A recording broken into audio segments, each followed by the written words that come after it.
tak já mám Fetty rád asi nejradši ze všech streamerů. Kdo je podle tebe největší streamer? Jako největší je Agraelus, ale nejlepší je Fetty Pillow za mě dlouhodobě a vždycky bude. A minimálně pro mě, protože... On podle mě udělal tu reklamu těm streamerům, že?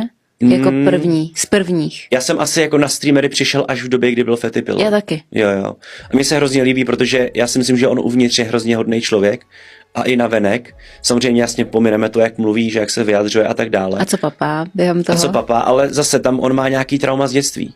Kvůli tomu jeho tatínkovi, takže já to jako chápu. Já jsem jako schopnej pochopit to, když někdo má to trauma, který se pak projeví právě třeba tady v tom, že a nějaký další jako psychické poruchy. Já sám jsem měl panický ataky, takže jako vím, jaký to je.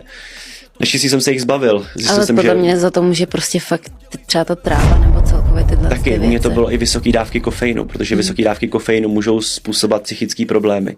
Takže já jsem tohleto vlastně fixnul, začal jsem dát hořčík, že jo, omega-3, vyřadil jsem kofein a pak jsem vlastně zjistil, že všechno je to najednou lepší. Ale jako určitě za mě jako bude vždycky navždycky jako nejlepší streamer Fetty Pillow. Tomu se jako nikdo nevyrovná.